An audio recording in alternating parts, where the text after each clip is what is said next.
الحمد لله رب العالمين والصلاة والسلام على رسوله الكريم وعلى آله وأصحابه أجمعين. فقد قال الله تعالى في القرآن الكريم: أعوذ بالله من الشيطان الرجيم. بسم الله الرحمن الرحيم. سبحان الذي أسرى بعبده ليلا من المسجد الحرام إلى المسجد الأقصى إلى آخر الآية. আজকে ফেসবুক লাইভে অনুষ্ঠিত শবে মেরাজ সম্পর্কিত আলোচনায় উপস্থিত সম্মানিত দর্শক এবং শ্রোতাবৃন্দ, আসসালামু আলাইকুম ওয়া রাহমাতুল্লাহি ওয়া বারাকাতুহু। আজকে আমাদের আলোচনার বিষয় শবে মেরাজ বা লাইলাতুল মেরাজ, অর্থাৎ উর্ধ্ব ভ্রমণকালীন রাত্রি। আজকে আমরা যে বিষয়ের উপর কথা বলবো সেগুলি হচ্ছে শবে মেরাজের সময়কাল, অর্থাৎ এটি কোন তারিখে সংঘটিত হয়েছে, অথবা এই নির্দিষ্ট কোন তারিখ আদৌ সহিহ কোরআন এবং কোরআন কারীম এবং সহিহ হাদিস দ্বারা জানা যায় কিনা, এবং শবে মেরাজের তাৎপর্য সেই বিষয়ে আজকে আমরা কথা বলবো। আজকে আমরা আরো কথা বলবো এই মেরাজের বিজ্ঞানসম্মত কোনো ব্যাখ্যা আছে কিনা বা বিজ্ঞানের কোনো ভিত্তি আছে কিনা। প্রথমেই আমরা জেনে নিব শবে মেরাজ, যেটিকে আরবিতে বলে লাইলাতুল মেরাজ। এই লাইলাতুল মেরাজ শব্দটির অর্থ বাংলায় কি আসে? লাইলাতুল শব্দের অর্থ রাত এবং মেরাজ শব্দের অর্থ ঊর্ধ্ব ভ্রমণ। তো সব লাইলাতুল মেরাজ শব্দের বাংলা অর্থ হবে রাত্রিকালীন ঊর্ধ্ব ভ্রমণ, অর্থাৎ নবী করিম সাল্লাল্লাহু আলাইহি ওয়াসাল্লাম রাত্রিকালীন যে বাইতুল হারাম থেকে বাইতুল মুকাদ্দাস এবং সেখান থেকে আরশে আজিম পর্যন্ত যে ভ্রমণ করেছেন, এটিকে কিন্তু শবে মেরাজ বলা হয় অথবা লাইলাতুল মেরাজ বলা হয়। পবিত্র কোরআনে এর দুটি শব্দ আমরা পাওয়া যায়। একটি হচ্ছে ইসরা, যা শব্দের অর্থ রাত্রিকালীন ভ্রমণ, আরেকটি হচ্ছে মেরাজ বা ঊর্ধ্বকালীন ভ্রমণ। ইসরা শব্দটি আরবি ইসরা শব্দ থেকে এসেছে, যার অর্থ রাত্রিকালীন ভ্রমণ, অর্থাৎ নবী করিম সাল্লাল্লাহু আলাইহি ওয়াসাল্লাম বাইতুল হারাম অর্থাৎ কাবা শরীফ থেকে ফিলিস্তিনের বাইতুল মুকাদ্দাস পর্যন্ত যে রাত্রিকালীন ভ্রমণটা করেছেন, এটি হচ্ছে ইসরা পবিত্র কোরআনের ভাষায়। এবং বাইতুল মুকাদ্দাস থেকে নবী করিম সাল্লাল্লাহু আলাইহি ওয়াসাল্লাম মহাকাশে যে ভ্রমণ করেছেন, এটিকে বলা হচ্ছে মেরাজ বা ঊর্ধ্ব ভ্রমণ। তো এই রাতটি আমাদের জন্য এত ফজিলতপূর্ণ কাজ হচ্ছে নবী করিম সাল্লাল্লাহু আলাইহি ওয়াসাল্লাম আল্লাহ তাআলার দিদার বা সাক্ষাৎ লাভের জন্য এখানে যান, আল্লাহর সাথে সাক্ষাৎ করার জন্য। কিন্তু এই রাত উপলক্ষে এই রাতে যে এক রাকাত নামাজ পড়লে এত সওয়াব হবে কিনা, এ ধরনের কোনো বর্ণনা কিন্তু আমরা পবিত্র কোরআন এবং হাদিসের আলোকে পাই না। যেমনটি শবে কদরের ব্যাপারে সূরাতুল কদর এর মাধ্যমে আমরা জানতে পারি। কিন্তু এটি উম্মতের জন্য অত্যন্ত গুরুত্বপূর্ণ এবং ফজিলতপূর্ণ রাত, যেহেতু এই রাতে আমাদের নামাজ, ইসলামের 5টি স্তম্ভের 2টি স্তম্ভ নামাজ ফরজ হয়েছে। তো আমরা আজকে এখন যেটা জানবো যে এই শবে মেরাজ কখন সংঘটিত হয়েছে। শবে মেরাজ সংঘটিত হয়েছে, তাফসীরে কুরতুবীতে এসেছে যে এটি নবী করিম সাল্লাল্লাহু আলাইহি সাল্লামের মক্কা থেকে মদিনায় হিজরতের 6 মাস পূর্বে এই মেরাজ সংঘটিত হয়েছে, এবং এটি রজব মাসের 27 তারিখ অর্থাৎ 26 তারিখ দিবাগত রাতে এটি সংঘটিত হয়েছে। অপর একটি বর্ণনায় আমরা পাই যে এটি রবিউল সানি মাসের এই 26 তারিখ দিবাগত রাতে সংঘটিত হয়েছে।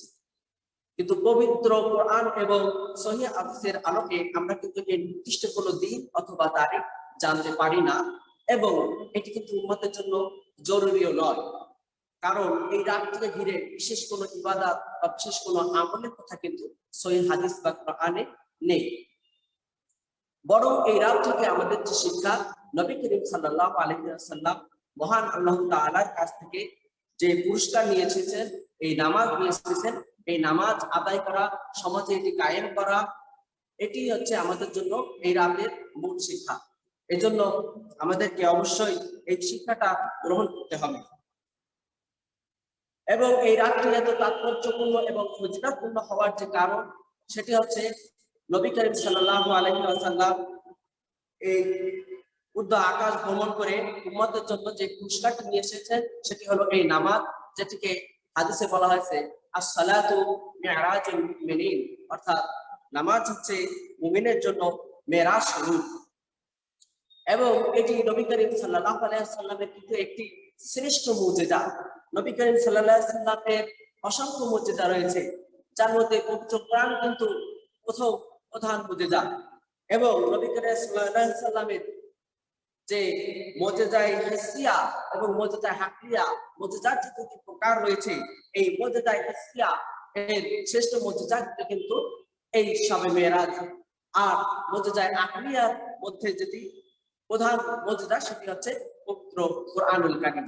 তো পবিত্র কোরআনুল কারীমও একটি মুজিজা, আবার এই শবে মেরাজও একটি মুজিজা। এবং এটি কিন্তু নবী করিম সাল্লাল্লাহু আলাইহি ওয়াসাল্লামের জন্য ছিল একটি ট্রেনিং স্বরূপ। এবং আল্লাহ তাআলা নবী করিম সাল্লাল্লাহু আলাইহি ওয়াসাল্লামকে তার নিজ আরশে আজিমের কাছে নিয়ে এরপরে কিন্তু নবী করিম সাল্লাল্লাহু আলাইহি ওয়াসাল্লামকে আল্লাহ দিদার লাভ করিয়েছেন এবং আমাদের জন্য এটি পুরস্কার হিসেবে দিয়েছেন। এক্ষেত্রে আমাদের ভিতরে কিন্তু কিছু বিভ্রান্তি এবং ভুল ধারণা রয়েছে যে যখন নবী করিম সাল্লাল্লাহু আলাইহি ওয়াসাল্লাম আল্লাহর সাথে সাক্ষাৎ লাভ করতে যান, তখন এই যে আমরা যে নামাজে তাশাহুদ করে থাকি, এই তাশাহুদ তখন অবতীর্ণ হয়ে তখন হয়েছে কিনা, সংগঠিত হয়েছে কিনা। এক্ষেত্রে কিন্তু আমরা একটি যুক্তির মাধ্যমে এটি জানতে পারি।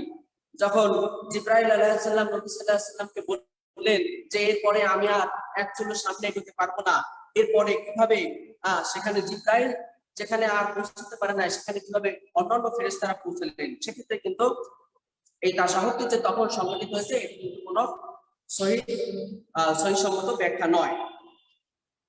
এজন্য এখান থেকে শবে মেরাজ থেকে আমাদের যে মূল শিক্ষাটা, অবশ্যই সেটি গ্রহণ করতে হবে। এবং যেগুলি সহিহ কোরআন এবং সহিহ হাদিসে আমরা পাবো না, সেগুলোর উপর বিশ্বাস করা আমাদের কোনো প্রয়োজন নাই, কারণ এর মাধ্যমে কিন্তু আমাদের ঈমানেও ত্রুটি দেখা দিতে পারে। তো নবী করিম সাল্লাল্লাহু আলাইহি ওয়াসাল্লাম এই শবে মেরাজ থেকে উম্মতে মুহাম্মাদের জন্য যে পুরস্কার নিয়ে এসেছেন, কয়েকটি পুরস্কার নিয়ে এসেছেন। এর মধ্যে সবথেকে বড় যে পুরস্কারটি নবী করিম সাল্লাল্লাহু আলাইহি ওয়াসাল্লাম নিয়ে এসেছেন, সেটি হচ্ছে নামাজ। এটি নবী করিম সাল্লাল্লাহু আলাইহি ওয়াসাল্লামের উপর আল্লাহ তাআলা 50 ওয়াক্ত দিয়েছিলেন উম্মতে মুহাম্মাদের জন্য। নবী করিম সাল্লাল্লাহু আলাইহি ওয়াসাল্লাম যখন মুসা আলাইহিস সালামের সাথে সাক্ষাৎ করেন, তখন মুসা আলাইহিস সালাম বলেন যে ইয়া রাসূলুল্লাহ, আপনার উম্মত এই 50 ওয়াক্ত সালাত আদায় করতে পারবে না। তখন নবী করিম সাল্লাল্লাহু আলাইহি ওয়াসাল্লাম আবার আল্লাহর কাছে যান, তখন আল্লাহ তাআলা তাকে আবার নামাজ পড়িয়ে দেন। এইভাবে নামাজ কমতে কমতে 5 ওয়াক্ত নামাজে এসে দাঁড়িয়েছে। তখন নবী করিম সাল্লাল্লাহু আলাইহি ওয়াসাল্লাম দুনিয়ার দিকে যখন ফিরে আসছেন, তখন আল্লাহ তাআলা নবী করিম সাল্লাল্লাহু আলাইহি ওয়াসাল্লামকে ডাক দিয়ে বললেন যে ইয়া নবী, যদি আপনার উম্মত এই 5 ওয়াক্ত সালাত একনিষ্ঠতার সহিত আদায় করে, তবে আমি 50 ওয়াক্ত সালাতের পুরস্কার আমি উম্মতদেরকে দিয়ে দেব, মানুষদেরকে দিয়ে দেব। এরপরে যে পুরস্কারটি নবী করিম সাল্লাল্লাহু আলাইহি ওয়াসাল্লাম মহান আল্লাহ তাআলার কাছ থেকে উম্মতে মুহাম্মাদের জন্য নিয়ে এসেছেন, সেটি হচ্ছে উম্মতে মুহাম্মাদিন সকল গুনাহ মাফ করে দেওয়ার সুসংবাদ আল্লাহ তাআলা কিন্তু এই শবে মেরাজের দিন দিয়েছেন। শুধুমাত্র একটি গুনাহ আল্লাহ তাআলা মাফ করতে পারবেন না, মাফ করবেন না, সেটি হচ্ছে শিরকের গুনাহ। শিরকের গুনাহ ব্যতীত অন্যান্য সকল গুনাহ আল্লাহ তাআলা মাফ করে দিবেন, এই ওয়াদা কিন্তু করেছেন। কিন্তু বান্দা যদি আল্লাহ তাআলার সাথে অন্য কোনো শিরিক করে, আল্লাহর সাথে আর কাউকে শরীক করে, আর কাউকে ইলাহ হিসেবে মেনে নেয়, তাহলে আল্লাহ তাআলা সেই গুনাহ কখনোই মাফ করবেন না। তো এটি কিন্তু আমাদের জন্য অত্যন্ত শুভ সংবাদ, যেটি আমরা মেরাজের রাতে আল্লাহ তাআলার পক্ষ থেকে নবী করিম সাল্লাল্লাহু আলাইহি ওয়াসাল্লামের মাধ্যমে জানতে পারি। এবং অবশ্যই আমাদের উচিত, আমাদের কর্তব্য এই শিক্ষাটা গ্রহণ করা। এই রাত উপলক্ষে অতিরিক্ত বেদাত, কুসংস্কার ইত্যাদি বিষয়গুলো আমরা পালন না করে আমরা যদি একটি শিক্ষা অন্তত গ্রহণ করতে পারি যে আল্লাহ তাআলার সাথে কাউকে শরীক করব না, তাহলে কিন্তু কাল কিয়ামতে আমাদের জন্য জান্নাত ওয়াজিব হয়ে যাবে। তবে আজকে আমাদের উম্মতের মধ্যে কিন্তু এই বিষয়ে কিছু মত পার্থক্য রয়েছে। এই বিষয়ে কিন্তু আমাদের জানার কিছু ভুল রয়েছে, কিছু অজানার ব্যাপার রয়েছে যে শিরিক বলতে আসলে কি বোঝায়। আমরা কিন্তু মনে করি যারা মূর্তি পূজা করে ওরাই শুধুমাত্র শিরিক করে। কিছু মূর্তি মাটির, পাথরের এগুলো তৈরি করে এরপরে তার সামনে সিজদা দেওয়া, খাদ্য দেওয়া, এগুলোকে ইলাহ বলে মেনে নেওয়া, এটাকেই আমরা কিন্তু শিরিক বলে মনে করি। কিন্তু পবিত্র কোরআন কিন্তু এটিকেও শিরিক বলেছে, কিন্তু আসল যে শিরিক, বড় বড় যে শিরিক পবিত্র কোরআনে বলেছে, আমরা কিন্তু সেই বিষয়ে ওয়াকিফাল নই। এজন্য আমাদেরকে অবশ্যই শিরিক সম্পর্কে সচেতন হতে হবে। আল্লাহ তাআলা নবী করিম সাল্লাল্লাহু আলাইহি সাল্লামকে তার নিজ মহলে আরশে আজিমে ডেকে নিয়ে সুসংবাদ দিলেন যে হে নবী, আপনার জন্য পুরস্কার এই সালাত এবং উম্মতে মুহাম্মাদের সকল গুনাহ আমি মাফ করে দিতে পারবো, কিন্তু শিরিকের গুনাহ মাফ করতে পারবো না। তাহলে আমাকে অবশ্যই কিন্তু এই শিরিক জিনিস আমাকে জানতে হবে। এই শিরিক কিন্তু শুধু মূর্তি পূজা নয়। আল্লাহ তাআলা কোরআন শরীফে একাধিক জায়গায় একাধিক বিষয়কে শিরিক হিসেবে, ইলাহ হিসেবে বর্ণনা করেছেন এবং এগুলাকে আল্লাহর পাশাপাশি যে ইলাহ হিসেবে মেনে নেবে তাকেই আল্লাহ তাআলা শিরিক বলেছেন। শিরিক শব্দটি আরবি, এর অর্থ শরীক করা, অর্থাৎ ইলাহ হিসেবে, রব হিসেবে এক আল্লাহর সাথে অন্য কাউকে যদি কেউ বিশ্বাস করে, তার আইন মানে, তার বিধান মানে, তাহলে সেটাও কিন্তু আল্লাহর সাথে শরীক করা হবে। এটাকে বলে শিরিক। এই যে মূর্তি পূজা, এটা যে শিরিক, শুধু এটাই কিন্তু কোরআনে আমরা শিরিক নয়। শিরিক শব্দের অর্থ কোনো কিছুকে শরীক করা, অর্থাৎ প্রভুত্বের উপর, আল্লাহর একত্ববাদের উপর আল্লাহ তাআলার সাথে অন্য কাউকে যদি কেউ শরীক করে, তার বিধান মানে, তার আইন মানে, তার কথা মানে, তাকে পূজা করে, তবে সেটিও কিন্তু কোরআন হাদিসের আলোকে শিরিক।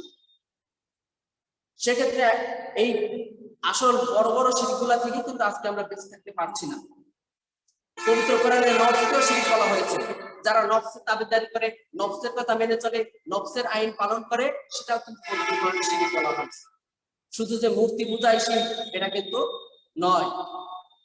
যারা নেতা হিসেবে নবী করিম সাল্লাল্লাহু আলাইহি ওয়াসাল্লাম বাদে অন্য কাউকে মেনে নিয়েছে, জীবনের সকল ক্ষেত্রে নবী করিম সাল্লাল্লাহু আলাইহি ওয়াসাল্লামের কথা পছন্দ হয় না, নেতার কথা পছন্দ হয়, নবী করিম সাল্লাল্লাহু আলাইহি ওয়াসাল্লামের উপর ভালোবাসা আসে না, অন্য কারোর উপর ভালোবাসা আসে, তাহলে কিন্তু আমি আমার ইলাহ হিসেবে, আমি কিন্তু নেতাকে মেনে নিয়েছি। আল্লাহ তাআলার আইনকে আমার পছন্দ হয় না, যেটি নবী করিম সাল্লাল্লাহু আলাইহি ওয়াসাল্লামের মাধ্যমে এসেছে, সেই আইনকে আমার পছন্দ হয় না। দুনিয়ার আইন আমার পছন্দ হয়, মানুষের তৈরি আইন আমার পছন্দ হয়, ব্যক্তির আইন আমার পছন্দ হয়, তাহলে কিন্তু আমি ওই ব্যক্তির পূজা করছি, ওই ব্যক্তিকে কিন্তু আমি ইলাহ হিসেবে মেনে নিয়েছি। তাহলে আল্লাহর আইনের পাশাপাশি কোন মানুষকে আমি যদি শরীক করি, কোন মানুষকে আমি যদি মেনে নেই, তাহলে কিন্তু সেটি আমাদের শিরিক হয়ে যাবে। তো এই জন্য নবী করিম সাল্লাল্লাহু আলাইহি ওয়াসাল্লাম মেরাজে গিয়ে উম্মতে মুহাম্মাদের জন্য যে পুরস্কার নিয়ে এসেছেন, এর সবথেকে বড় যে পুরস্কারটি সেটি নামাজ। এরপরে দ্বিতীয় যে পুরস্কারটি তিনি নিয়ে এসেছেন সেটি হলো উম্মতে মুহাম্মাদের জন্য সকল গুনাহ আল্লাহ তাআলা মাফ করবেন, কিন্তু এই শিরকের গুনাহ আল্লাহ তাআলা মাফ করবেন না। তো এই জন্য মেরাজের এই রাত্রিতে আমরা অবশ্যই আনন্দিত হব, অবশ্যই খুশি হব যে নবী করিম সাল্লাল্লাহু আলাইহি ওয়াসাল্লাম আমাদের জন্য এমন একটি খুশির সংবাদ এসেছেন যে আমাদের সকল গুনাহ আল্লাহ তাআলা মাফ করবেন, কিন্তু শর্ত একটা দিয়েছে, আমরা শিরিক করতে পারবো না। আর শিরিকের সংজ্ঞা আমি সংক্ষেপে ব্যাখ্যা করলাম। যদি পরবর্তীতে সময় পাই অথবা আপনারা আরো উৎসাহিত হবেন যে আসলে শিরিকের সংজ্ঞা কি, এটা জানার চেষ্টা করবেন, যেহেতু নবী করিম সাল্লাল্লাহু আলাইহি ওয়াসাল্লাম এই রাত্রে এই পুরস্কারটি নিয়ে এসেছেন। এরপরে নবী করিম সাল্লাল্লাহু আলাইহি ওয়াসাল্লাম সবে মেরাজে এই রাত্রে সূরা বাকারার শেষ দুটি আয়াত উম্মতের জন্য পুরস্কার হিসেবে নিয়ে এসেছেন। আরো যে পুরস্কার নিয়ে এসেছেন সেটি সূরা বনী ইসরাইলের 14 দফা কাজের কথা এসেছে, এগুলি নবী করিম সাল্লাল্লাহু আলাইহি ওয়াসাল্লাম এই রাত্রে উম্মতের জন্য পুরস্কার হিসেবে নিয়ে এসেছেন। সেটি হচ্ছে ইবাদত একমাত্র আল্লাহর জন্য হতে হবে, পিতা মাতার অবাধ্য হতে পারবে না, এতিমের হক নষ্ট করতে পারবে না, অপচয় করতে পারবে না, অন্যায়ভাবে মানুষকে হত্যা করবে না, দরিদ্রের বয়স সন্তানদেরকে হত্যা করবে না, মাপে কম দেবে না, দম্ভ করে দুনিয়াতে চলবে না। তাহলে আমরা সবে মেরাজ থেকে এই নবী করিম সাল্লাল্লাহু আলাইহি ওয়াসাল্লামের আনিত এই বিধানগুলি যদি পালন না করি, আমরা এই রাতটিকে শুধুমাত্র পালন করি এবং সেটা নিয়ে যদি আমরা আত্মতৃপ্তি থাকি, তৃপ্ত থাকি, তবে সেটি কিন্তু আমাদের জন্য অবশ্যই ভুল হবে। নবী করিম সাল্লাল্লাহু আলাইহি ওয়াসাল্লাম পুরস্কার এই রাত্রিতে আমাদের জন্য নিয়ে এসেছেন, যে বিধানগুলি আমাদের জন্য নিয়ে এসেছেন, এগুলি পালন করাই আমাদের জন্য অত্যন্ত জরুরি। আরেকটি আমল যদি আমরা করতে চাই, যেটি নবী করিম সাল্লাল্লাহু আলাইহি ওয়াসাল্লাম রজব মাস আসলে করতেন, সেই আমলটি আমি শিখিয়ে দেব। সেটি হচ্ছে নবী করিম সাল্লাল্লাহু আলাইহি ওয়াসাল্লাম একটি দোয়া করতেন, খুব বেশি বেশি রজব মাস আসলে এই দোয়াটি করতেন। আমরা যদি আমল করতে চাই তাহলে এই আমল করতে পারি। আর নবী করিম সাল্লাল্লাহু আলাইহি ওয়াসাল্লাম যে পুরস্কারগুলো নিয়ে এসেছেন, যে বিধানগুলো নিয়ে এসেছেন, এগুলি আমরা পালন করব। তো আমি দোয়াটি এখন করব। দোয়াটি হচ্ছে আল্লাহুম্মা বারিক লানা ফি রজব ওয়া শাবান ওয়া বাল্লিগনা রমাদান। নবী করিম সাল্লাল্লাহু আলাইহি ওয়াসাল্লাম রজব মাস আসলে এই দোয়াটি খুব বেশি বেশি করতেন। দোয়াটির অর্থ হচ্ছে আল্লাহুম্মা বারিক লানা ফি রজব, হে আল্লাহ আমাদেরকে রজবের ভিতর অর্থাৎ এই মাসের ভিতর বরকত দান করুন, ওয়া শাবান এবং শাবান মাসের ভিতর বরকত দান করুন, ওয়া বাল্লিগনা রমাদান এবং আমাদেরকে রমজান পর্যন্ত পৌঁছিয়ে দিন। এখানে রমজান পর্যন্ত পৌঁছে দেওয়ার অর্থ হচ্ছে আমার মৃত্যু যেন রমজানের কাছাকাছি সময় হয়ে না যায়, বরং আমার মৃত্যু যদি হয় সেটা যেন রমজানই হয়, এরকম একটি দোয়া এর মিনিংটা আসে। তো যেহেতু রমজানে যদি কোনো মানুষ মারা যায় তবে কিন্তু সে জান্নাতে এবং তার কবর আযাব মাফ থাকে, এজন্য আমাদেরকে এই দোয়াটি অবশ্যই বেশি বেশি করা উচিত, যেটি নবী করিম সাল্লাল্লাহু আলাইহি ওয়াসাল্লামের হাদিস দ্বারা প্রমাণিত। এবং এই রজব মাসের শেষ এবং শাবান মাস যতই দিন যেতে থাকে, নবী করিম সাল্লাল্লাহু আলাইহি ওয়াসাল্লামের প্রত্যেকটি আমল বাড়তে থাকে রমজানের প্রিপারেশন স্বরূপ, রমজানের প্রস্তুতি স্বরূপ। নবী করিম সাল্লাল্লাহু আলাইহি ওয়াসাল্লামের প্রত্যেকটি আমল বাড়তে থাকে, তার সালাত, তার কোরআন তেলাওয়াত, তার দান সাদকা, এভাবে প্রত্যেকটি আমল কিন্তু বাড়তে থাকে। বিশেষ করে শাবানের 15 তারিখ, শাবানের পর থেকে তার প্রত্যেকটি আমল একেবারে রমজানের মতো পূর্ণ পর্যায়ে পৌঁছে যায়, রোজার পরিমাণ বৃদ্ধি পেয়ে যায়। যদিও 15 তারিখের পর রোজার ব্যাপারে তেমন কোনো হাদিস পাওয়া যায় না, রাত পর্যন্ত রোজাগুলো রেখে নিতে হয়, এগুলি কিন্তু বিজ্ঞানসম্মত। কারণ দীর্ঘদিন একটা বছর আমরা শুধু খানা পিনার উপরে থাকি, হঠাৎ করে যদি আমরা রমজানের 30টা রোজা রাখতে চাই, তাহলে কিন্তু এটি আমাদের শরীরের উপরে একটি এফেক্ট করতে পারে, একটি প্রভাব পড়তে পারে। যেমন একটি চলন্ত ট্রেন যদি হঠাৎ স্টপ করে দিতে চায়, তাহলে কিন্তু সেটি সম্ভব নয়, পিছনের বগি কিন্তু সামনে চলে আসতে পারে। এজন্য আমরা নবী করিম সাল্লাল্লাহু আলাইহি ওয়াসাল্লামের এই যে বিজ্ঞানসম্মত উপায়, এগুলি অনুযায়ী আমরা আমল করব, তাহলে আমরা অবশ্যই দুনিয়াতেও লাভবান হতে পারবো, আখিরাতেও লাভবান হতে পারবো। তো আমাদের শবে মেরাজ সম্পর্কে আরেকটি যে প্রশ্ন আমাদের উম্মাহর মধ্যে পরিচালিত হয়েছে, যে এই শবে মেরাজটি নবী করিম সাল্লাল্লাহু আলাইহি ওয়াসাল্লামের স্বপ্ন যদি সংঘটিত হয়েছিল নাকি সরাসরি তিনি আল্লাহর সাথে সাক্ষাৎ করেছেন। এক্ষেত্রে পবিত্র কোরআনের সূরাতুন নাজমের ভিতরে কিন্তু 1 থেকে 15 আয়াতের ভিতরে কিন্তু আল্লাহ তাআলা বলে দিয়েছেন যে এটি অবশ্যই নবী করিম সাল্লাল্লাহু আলাইহি ওয়াসাল্লামের সশরীরে সংঘটিত হয়েছে, এটি স্বপ্নের মাধ্যমে সংঘটিত হয় নাই। আর যদি না এটি স্বপ্নের মাধ্যমেই সংঘটিত হতো, তাহলে কিন্তু কাফেররা এই প্রশ্ন করতে পারতো না যে কিভাবে এক রাতের ভিতরে এত কিছু ভ্রমণ করে আসলো, নবী করিম সাল্লাল্লাহু আলাইহি ওয়াসাল্লাম কিভাবে এক রাতে এত দূর ভ্রমণ করে আসলেন, কারণ স্বপ্নে তো এত দূর ভ্রমণ করা কোনো বিষয় না, অবশ্যই এটা সশরীরে সংঘটিত হয়েছে। আমি সূরাতুন নাজমের প্রথম দিকে কয়েকটি আয়াত তেলাওয়াত করে আমি আপনাদেরকে শোনাবো, যাতে করে আপনারা জানতে পারবেন যে এটি সশরীরে সংঘটিত হয়েছে, সে ব্যাপারে আল্লাহ তাআলা কি দলিল পবিত্র কোরআনে দিয়েছেন। এখানে আল্লাহ তাআলা সূরাতুন নাজমের প্রথম আয়াতে আল্লাহ তাআলা বলছেন, আউযু বিল্লাহি মিনাশ শাইতানির রাজীম, বিসমিল্লাহির রাহমানির রাহিম, ওয়ান নাজমি ইযা হাওয়া। এর অর্থ হচ্ছে ওয়ান নাজম, তারকারাজের কসম। এটি আল্লাহ তাআলার একটি তবিয়ত। যখন কোনো গুরুত্বপূর্ণ বিষয় যেটি অস্বীকার করার সম্ভাবনা থাকে, অবিশ্বাস করার সম্ভাবনা থাকে, তখন আল্লাহ তাআলা কোনো কিছু শপথ নিয়ে কথা বলেন। তো ওয়ান নাজম, ওয়াও হলো কসমের ওয়াও। আরবিতে এই ওয়াও এর শাব্দিক অর্থ এবং এই ওয়াও দ্বারা আবার কসম অর্থেও ব্যবহৃত হয়। তো ওয়ান নাজম, এখানে আল্লাহ তাআলা বলতেছেন যে তারকারাজির শপথ, ইদা হাওয়া, যখন তা অস্তমিত হয়, তারকারা যে আমরা জানি যে অস্তমিত হয় আবার উদয় হয়। মা দাল্লা সাহিবুকুম ওয়া মা গাওয়া, তোমাদের বন্ধু তোমাদের সাথী নবী করিম সাল্লাল্লাহু আলাইহি ওয়াসাল্লাম ভ্রষ্ট হয় নাই। কত ভ্রষ্ট হয় না, সে ভুল বলে নাই, সে যা বলেছে সঠিক বলেছে। আমি আল্লাহ তারকারা যে শপথ করে বলছি যে নবী মুহাম্মদ সাল্লাল্লাহু আলাইহি ওয়াসাল্লাম ভ্রষ্ট হয় নাই। কারণ কাফিররা কিন্তু তখন তাকে পাগল বলা শুরু করেছিল, যখন তিনি বলছিলেন যে এক রাত্রে আমি কাবা থেকে ফিলিস্তিন পর্যন্ত এবং সেখান থেকে উত্তর আকাশে ভ্রমণ করে এসেছি। এবং এটি কিন্তু একজন মানুষের জন্য স্বাভাবিক যে কেউ এটা শুনলে তাকে পাগল বলবে। অথচ হযরত আবু বকর রাদিয়াল্লাহু তাআলা সেদিন কি করেছিলেন, তিনি কিন্তু সেটার উপর বিশ্বাস করে নিয়েছিলেন, যার জন্য তাকে কিন্তু সিদ্দিক নামে উপাধিতে ভূষিত করা হয়। এরপরে কি বলা হচ্ছে, এর পরবর্তীতে 8 নম্বরে এসে আল্লাহ তাআলা বলতেছেন সুম্মা দানা ফাতাদাল্লা, এবং তারা পরস্পর নিকটবর্তী হয়ে গেল, একে অপরের সাথে নিকটবর্তী হয়ে গেল।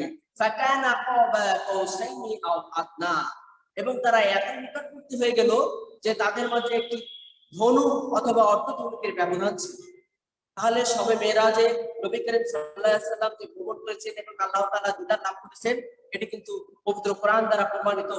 এবং উম্মতে মুহাম্মাদের জন্য এই পুরস্কারটি নিয়ে এসেছেন, যার জন্য এই রাতটি কিন্তু এত তাৎপর্যপূর্ণ।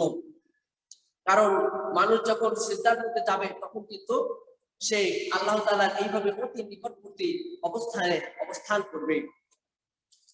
এখন আমরা পবিত্র কোরআনের আলোকে জানতে পারলাম যে শবে মেরাজ সশরীরে সংগঠিত হয়েছে, যেটি আল্লাহ তাআলা নিজে বলেছে। তো আমাদের বিবেকের কাছে আমাদের কিছু প্রশ্ন আসতে পারে যে এটি আসলে কোনো মানুষের পক্ষে সম্ভব কিনা। এক রাত্রে তিনি মহাকাশ ভ্রমণ করে এসেছিলেন, এরকম ধর্মীয় কিতাবে তো অনেক পুরাকালীন কথা বর্ণনা থাকে, অনেক বর্ণনা থাকে, এটা বাস্তবে আদৌ সম্ভব কিনা। কিন্তু পবিত্র কোরআন একটি সায়েন্টিফিক বই, একটি বিজ্ঞানময় গ্রন্থ, এখানে কোনো উদ্ভট কথা বলা হয় না। যদিও আজ থেকে 1450 বছর পূর্বে নবী করিম সাল্লাল্লাহু আলাইহি ওয়াসাল্লাম যখন এই কথা বলেছিলেন, তখন মক্কার কাফিরদের কিন্তু এটা বোঝানো অত্যন্ত কঠিন ছিল যে আসলে কোনো মানুষের পক্ষে উত্তর কাছে ভ্রমণ করা সম্ভব কিনা। কিন্তু আজকে এই বিজ্ঞানের যুগে যখন মানুষ লোহার এত বড় খাঁচাটা হাওয়ার উপর দিয়ে দিয়ে এক দেশ থেকে আরেক দেশে চলে যায়, মহাকাশ যান নিয়ে চাঁদে চলে যায়, আজকে 1450 বছর পরে এসে মানুষের জন্য কিন্তু এটা বিশ্বাস করা মোটেই কঠিন নয় যে একজন মানুষের পক্ষে উদ্ধার কাছে ভ্রমণ করা সম্ভব নয়। একটা দুনিয়ার সাধারণ মানুষ, আল্লাহ তাআলা বলেছেন ওমা উতিতু বিল্লাহি ইলমান কলিলা, তোমাদেরকে অল্পই জ্ঞান দেওয়া হয়েছে, সেই অল্প জ্ঞান দিয়ে মানুষ যদি মহাকাশে ভ্রমণ করতে পারে, তাহলে সেই স্বয়ং আল্লাহ কেন নবী করিম সাল্লাল্লাহু আলাইহি ওয়াসাল্লামকে সেই তার আরশে আজিম পর্যন্ত ভ্রমণ করতে পারবেন না কেন? অবশ্যই এটি সম্ভব। আমরা যদি বর্তমান বিজ্ঞান সম্পর্কে কিছু জ্ঞান রাখি, তাহলে কিন্তু আমাদের জন্য এটা বুঝতে সুবিধা হয়। আমরা বিজ্ঞানী আলবার্ট আইনস্টাইনের নাম শুনেছি। তার একটি থিওরি আছে রিলেটিভিটি অফ টাইম, অর্থাৎ সময়ের আপেক্ষিকতা। এরপরে বিজ্ঞানী স্টিফেন হকিং, তার একটি গ্রন্থ আছে a brief history of time, সময় সংক্ষিপ্ত ইতিহাস বা কালের সংক্ষিপ্ত ইতিহাস। এখানে তারা যে থিওরিক্যাল তত্ত্বগত যে জ্ঞানগুলো দিয়েছেন, সময়ের যে ব্যাখ্যা দিয়েছেন, তাতে করে কিন্তু এটা অবশ্যই প্রমাণিত হয় যে এক রাত্রে এই এত কিছু সংগঠিত হওয়া সম্ভব। সময়ের আপেক্ষিকতা এটি একটি আপেক্ষিক বিষয়, যদিও তারা অ্যাপ্লাইড ভাবে এটি এখনো প্রমাণ করেন নাই, কিন্তু এটি তারা তত্ত্বগত ভাবে বর্তমান যুগে সর্বশ্রেষ্ঠ বিজ্ঞানীরা কিন্তু একমত হয়েছে যে না, পৃথিবীতে সময়ের চাকা যেভাবে ঘোরে, মহাকাশের অন্যান্য গ্রহে সময়ের চাকা ওভাবে ঘোরে না। পৃথিবীতে যখন এক মাসে দিন থাকে তখন আর এক মাসে রাত থাকে, এবং চন্দ্র সূর্যের আবর্তনের মাধ্যমে দিন রাত্রি হয়, মাস আসে, বছর যায়, মানুষের জীবনের পরিবর্তন আসে, সময় পরিবর্তিত হয়। কিন্তু পৃথিবী থেকে যখন একটি বিমান নিয়ে একটি মহাকাশ যানটি যখন উপরে উঠে যাওয়া যাবে, তখন কিন্তু সেখানে দিন রাত্রির আবর্তন আসবে না, সেখানে শুধু দিন, সব জায়গায় সেখানে দিন অবস্থান করছে। তো আল্লাহর কাছে শুধুমাত্র একটি কাল, সেটি হলো প্রেজেন্ট কাল। তার কাছে পাস্ট এবং ফিউচার বলে কিছু নাই। কিন্তু পৃথিবীতে কিন্তু দিন আসে, রাত আসে, সময়ের আবর্তন হয়, কিন্তু মহাকাশে শুধুমাত্র দিন। এটি কিন্তু আজ থেকে কয়েকশো বছর আগে, 200-400 বছর আগেও কিন্তু আমাদের জানা ছিল না। তো এইভাবে আজকে আমরা জানতে পারলাম যে সময়ের ব্যাখ্যা কিন্তু সব জায়গায় একই রকম না। তাহলে সেই আরশে আজিমে মহান আল্লাহর কাছে সময়ের ব্যাখ্যাটা কেমন, সেটি কিন্তু আমাদের দুনিয়ার এই ব্রেন দিয়ে, দুনিয়ার এই জ্ঞান দিয়ে বোঝা সম্ভব নয়।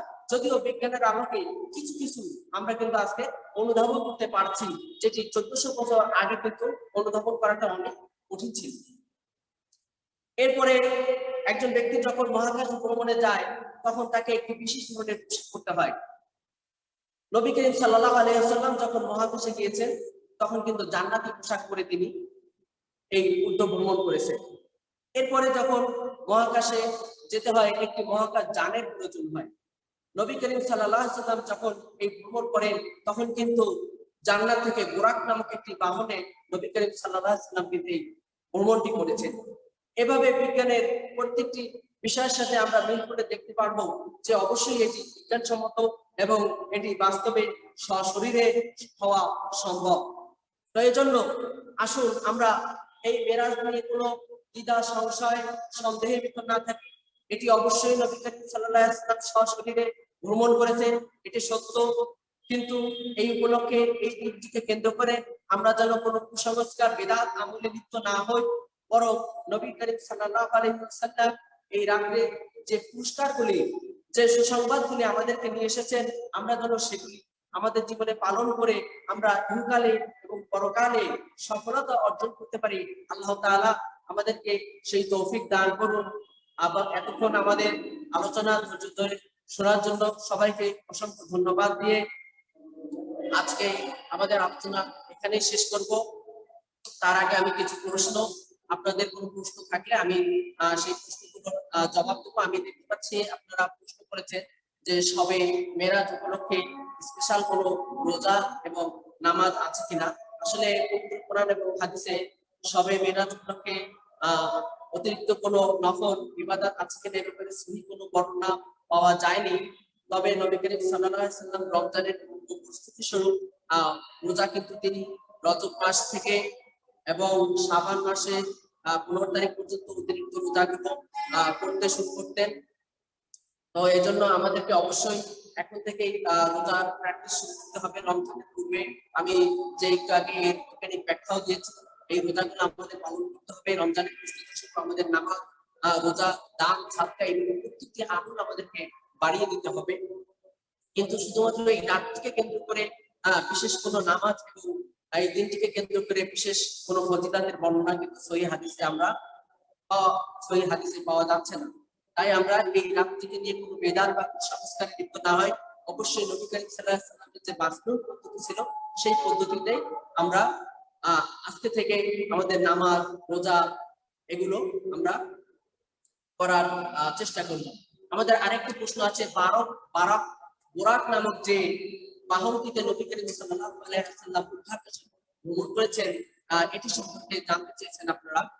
তো বুরাক শব্দটি আমরা বাংলায় বলে থাকি বুরাক, আসলে এটি বুরাক নয়। আরবিতে এই শব্দটি হলো বারকুন, বা র এবং কফ, বারকুন। এই বারকুন শব্দের অর্থ হচ্ছে বিদ্যুৎ, বিজলি, অর্থাৎ আগুন, বিজলি যেমন দ্রুত গতিতে চলে। এই বুরাক নামক বাহনটি জান্নাত থেকে এটি নিয়ে আসা হয়েছে। এটি একটি প্রাণী, এটি এক পলকে যতদূর পর্যন্ত চোখ যায় এর প্রতিটি কদমে এতদূর পর্যন্ত চলতে পারে এই বাহনটি। তো এবং এটিতে করেই কিন্তু নবী সাল্লাল্লাহু আলাইহি ওয়াসাল্লাম উত্তর ভ্রমণ করেছেন। এবং আমরা এগুলো দ্বারা বিজ্ঞানের সাথে একটি সামঞ্জস্য পাই। আমরা জানি যে এই পৃথিবীর এই যে মাধ্যাকর্ষণ শক্তি থেকে যদি উপরে উঠতে হয় তাহলে সেকেন্ডে 7 লক্ষ মাইল বেগে উপরে উঠা ছাড়া কেউ এই মাধ্যাকর্ষণ অতিক্রম করে উপরে উঠতে পারবে না। সেক্ষেত্রে আলোর গতি আছে 1,86,000 মাইল। তো বারকুন বা বিজলি, অর্থাৎ এই প্রাণীটির নাম দেওয়া হয়েছে বিজলি, অর্থাৎ আলোর গতি। হয়তোবা তার থেকেও বেশি গতি, 1,86,000 মাইলের থেকেও বেশি গতিতে হয়তোবা এই বাহনটি চলত। এটিও কিন্তু আমরা বিজ্ঞানসম্মত ব্যাখ্যা কিন্তু আমরা পাই। তো এবং সেখানে বাইতুল আকসাতে কিন্তু এই বাহনটি তিনি নবী করিম সাল্লাল্লাহু আলাইহি ওয়াসাল্লাম বাইতুল আকসার দেয়ালের সাথে তিনি এটাকে বেঁধে সমস্ত আমলে একরামের সাথে নিয়ে সালাত আদায় করে এরপরে কিন্তু উর্দু আকাশে তিনি ভ্রমণের জন্য যান। তো আপনাদের যে বিশেষ বিশেষ প্রশ্ন, এরপরে কিন্তু নবী করিম আরেকটি প্রশ্ন দেখতে পাচ্ছি রফরফ সম্পর্কে জানতে চাওয়া হয়েছে।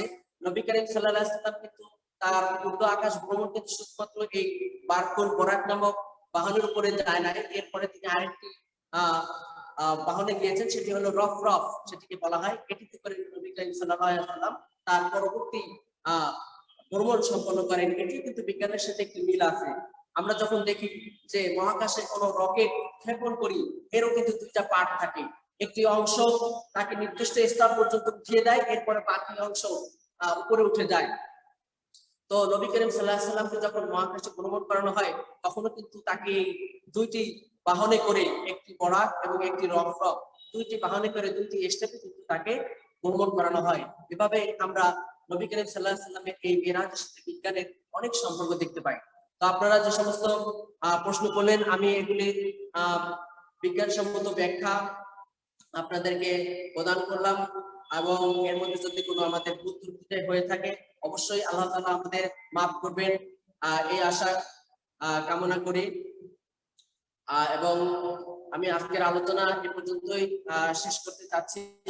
সবাই ভালো থাকবেন, সুস্থ থাকবেন, এই আশা কামনা করে আমাদের বুশরার পরবর্তী প্রোগ্রামগুলো দেখবেন, এবং আমাদের প্রোগ্রাম কেমন হলো অবশ্যই আপনারা আপনাদের মতামতগুলি আমাদেরকে কমেন্টে জানাবেন, এবং আপনাদের বন্ধু বান্ধবদেরকে আমাদের প্রোগ্রামগুলি দেখার জন্য আহ্বান করবেন। এই আশা কামনা করে আমি আজকে আমার আলোচনা দোয়া পাঠ করে এখানেই আমরা শেষ করবো। সুবহানাকাল্লাহুম্মা ওয়া বিহামদিকা আশহাদু আল লা ইলাহা ইল্লা আনতা আস্তাগফিরুকা ওয়া আতুবু ইলাইক। আসসালামু আলাইকুম ওয়া রাহমাতুল্লাহি ওয়া বারাকাতুহু।